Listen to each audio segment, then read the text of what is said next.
So I'm happy to present with you the work that PAVON has been doing for the past couple of years in partnership with MEC Global Health Institute. And within the next couple of minutes, I would be expounding on the importance of Plasmodium Vivax as an emerging problem in sub-Saharan Africa.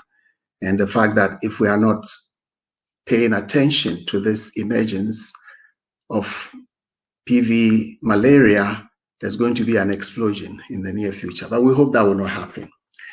All right, so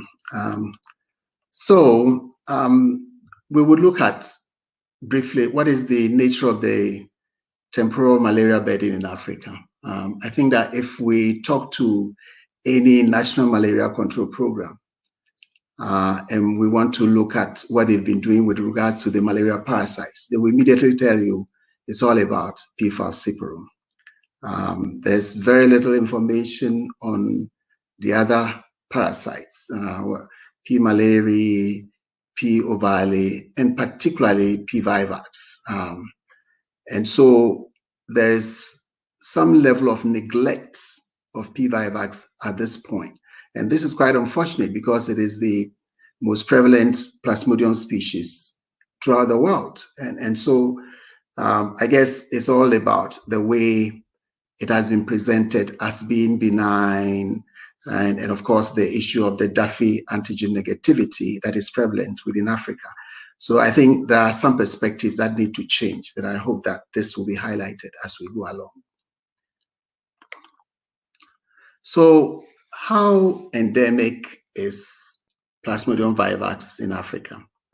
Now, this map shows us some data that is available on active surveys that have been done in different countries on the continent, as well as data that has been collected for travelers outside of the continent to either Europe or Asia or North or South America, and then became sick. And then later on, it was found that these individuals had P. vivax and or P.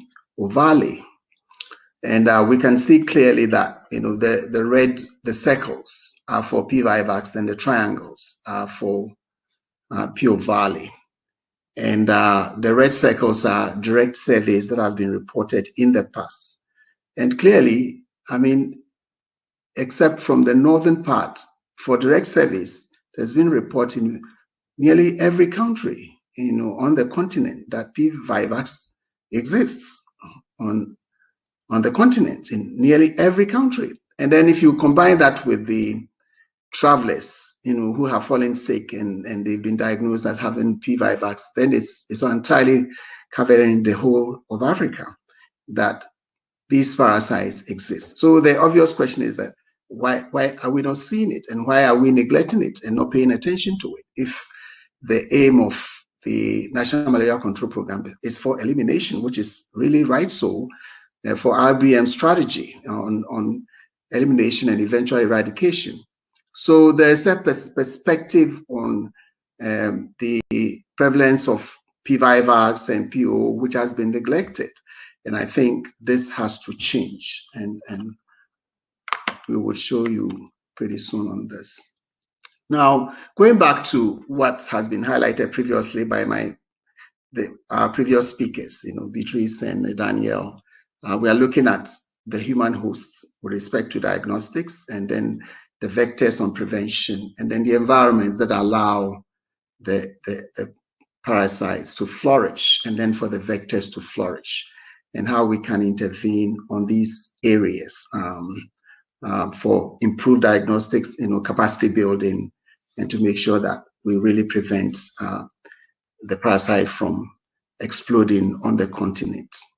So if we look at the human hosts, now the previous thought is that, which is being challenged at this point, is that because in sub-Saharan Africa you have quite a number of the hosts having Duffy antigen negativity, and which is known to prevent or to inhibit the entrance of P. vivax into reticulocytes. So then the issue is that you do not expect that in Africa you have any significant number of parasites on the African continent.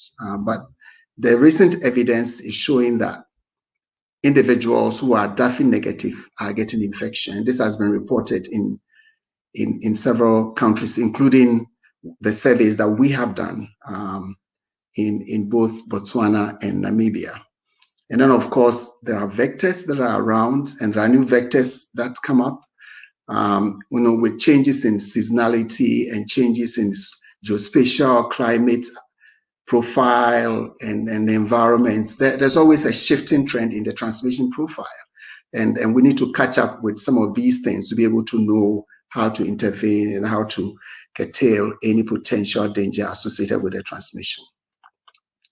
So I will just bring us back to look at this picture of DAFI antigen negativity in sub-Saharan Africa that I think has been a key issue regarding how much attention has been paid, to P-Vivax spread in the African continent. And as you can see here, the pink region is the kind of prevalence for DAFI antigen negativity. And so you can actually see that quite a large population within the sub-Saharan Africa are DAFI negative, and therefore one wouldn't expect that they be infected. But then if you look at this, you would have symptomatic cases of infection that are seen here within some of the countries within the regions, and then asymptomatic cases, those who are DAFI positive, which are there, and then the asymptomatic cases are also present, these yellow markings that you find here. So there are areas where you are having an infection because there is DAFI antigen positivity, but you also have in places where you have an infection when they are DAFI negative, and not just asymptomatic infections, but clinical cases of infection are being seen. So the parasite is obviously on the continent and is obviously infecting people, but then we are not paying attention to it. We are just there and not making use of data that is now available. And this is partly because I think the NMCP strategy follows directly from the RBM strategy, which focuses primarily on P-falciparum. I think that kind of image must change, where we have RBM recognizing that Vivax is important on the African continent, and then permitting the NMCPs to now also reassess that indeed this is a problem and we need to partner and ensure that we pay attention to this emerging parasite. And at this point, obviously partnership becomes a key. And I'm glad that PAVON has really taken the step forward on this, partnering with not only NMCPs and the Global Health Institute, but partnering with African Centers of Excellence to ensure that we move this agenda forward to raise the awareness on P-Vivax. Now, there's an interesting aspect of the biological characteristics of Vivax that makes it particularly difficult, to be able to eliminate. And one of the things is that the normal parasites, for Plasmodium species, human infecting Plasmodium species will normally infect erythrocytes, which are matured red blood cells. But the Vivax infects reticulocytes. These are not so much in number in the blood, and so and that is one of the reasons why the density of P-Vivax infection doesn't go too high.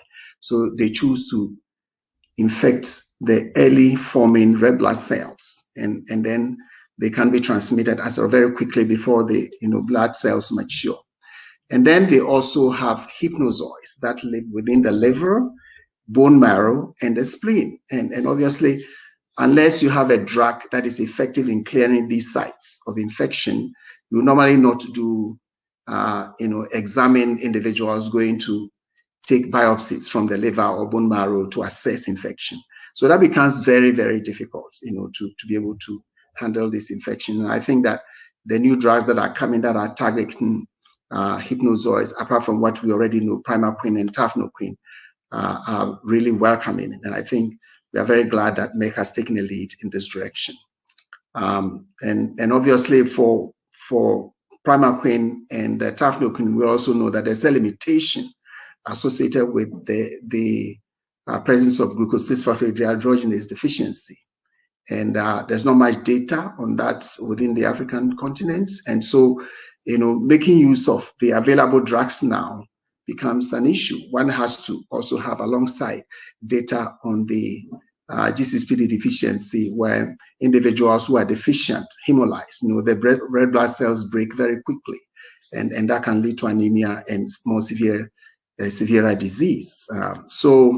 Having alternative forms of drugs that is capable of accessing these sites within the human body to clear any hypnozoid infections is absolutely critical in this agenda.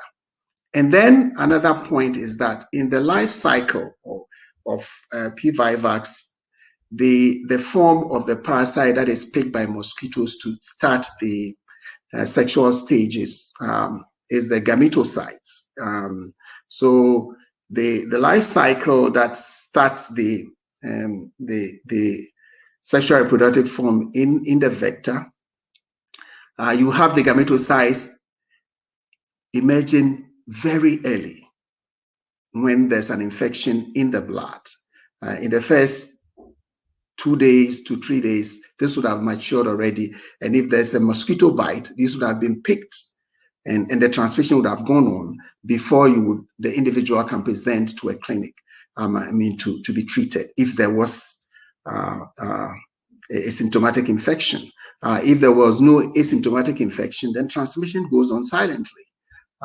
And so that is another major problem associated with looking at P-Vivax and trying to get it eliminated.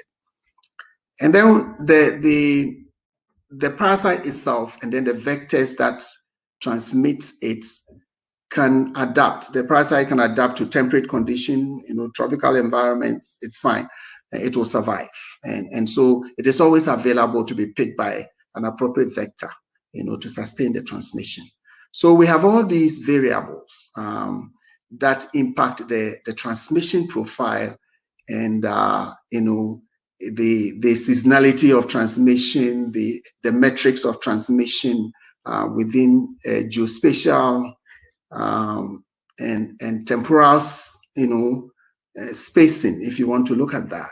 And these now have to be very finely teased out, for parasite within in all the African countries, for us to be able to have a comprehensive understanding of how this parasite is moving around and how it is spreading on the continent. And all of these are lacking at this point, except for a few reports here that are coming in from a number of African countries. So we have a real need at getting not only the NMCPs, but also the IBM to refocus our attention on the PV. And we will present to you a case study that we've done, particularly in Botswana, that highlights some of these trends. So from what I've just processed, you will find that once P-Vivax gets into an area or establishes itself, it's pretty difficult to eliminate it. One has to use a lot of interventional activities, understand the transmission process very well, understand the metrics of transmission to be able to target them and eliminate them. And this can change depending on the season, depending on the locality, etc., etc. So our case study was in Botswana, and we did this actively. And as we all know, the NMCP data collection is also based on passive, activity, where individuals present at the clinics, and then when they have presented, then the data is assessed on that basis. There's hardly any active case detection that goes on because of funding limitations. So we did this active case detection in Botswana, and this started in 2012. And as you see, at the time, Botswana was essentially at a point of elimination, and it was clear from the map on the left side that there was hardly any PF reported at that time in Botswana. And Botswana was ticked by IBM and WHO that they were going to actively eliminate malaria. And this was very exciting because the data showed that, except that we found that asymptomatically there were hidden spots of PV infection within the country. This was the first report ever. So we obviously drew the attention of the National Malaria Control Program. And but as usual, this is something that is new. It takes time to be able to accept it and then integrate it into the program activities. So we followed up to see whether what we saw in 2012 has changed or what has been the dynamics and the bionomics of the parasites. And so when we did this again, and these were all in school children, and children were largely asymptomatic. There are only a few that we picked from the clinics. And as you can see, in 2016, 2017, we saw that PF had come back very strongly. And not only that, the PV's distribution hadn't abated, actually. There were some reduced locations where in Tutume, where PF came back in Ngami, it was Okavango, Chobe we didn't do previously, but then we found that they were all hidden in there. And then, so none of the PV areas had actually disappeared. The numbers had fallen and PF had come in, but then they hadn't disappeared. And somehow PF had just come back again suddenly. We don't understand the dynamics, why this happened, what happened. But then we looked at the epidemiological data that was accrued within this period at the time. And that was pretty interesting. And you would find that in 2017, when by 2012, virtually no malaria cases were being reported, except for the asymptomatics that we found by molecular assays. 2017, it was all over the place. Malaria was reported nearly everywhere in Botswana. And so at this point, when WHO came in to assess the elimination agenda, it was clear that this was off course. And so there was that recommendation for the country to retool and reassess what had gone wrong and then what had been the problem, and which is being done. And that retooling is ongoing as we speak at this point. And then again, the same profile was seen in 2018. And you can see that, there hasn't been any abatement of, what had happened the previous year. And as we talk, in fact, in the Ngami area, malaria report is already going up. So we see that what is interesting is that what we saw as in asymptomatics actually predicted what was going to happen, what happened epidemiologically as a clinical outbreak. And the reports at the time, was that these were attributed to Plasmodium falciparum, but obviously this will not be absolutely the case. The NMCP had the knowledge, they had the thought that, of course, the focus of the program had been on PF. But from what we have seen and the data we have presented, is obviously not only PF. There was some contribution from PVAVA, which was unknown because we had done this, in asymptomatic population, but then the outbreak had been seen as a clinical case and had been all attributed to PF infection. And then what we also have seen here is that PV is hard to eliminate once entrenched. The ones that we saw before were still there. They hadn't disappeared, and they definitely were being transmitted. And so the question is, what happened? What's happened, and why did the PF population suddenly come up again? And what was the dynamics that was ongoing? Now, obviously, the first question that we asked ourselves is that, could PV aid in the spread of PF? Now, I've looked at the literature very carefully, and I haven't seen any report on that. It's something that I think one has to begin to examine and think about. Is this something that is happening? Is there a coupling of the infection between the parasite species that is unknown, And so there's some dynamics that needs to be investigated. And then number two is that how are these trends evolving in other African countries that have now reported on PV? We are seeing many countries in Africa reporting PV presence, not just because they have DAFI positive like in Eastern Africa, but because they are also seeing it in DAFI negative individuals. And so we are seeing that now the parasite is able to invade reticulocytes without as much inhibition as we had previously thought. Is it a new way of invasion, or we don't know? So these dynamics again needs to be assessed.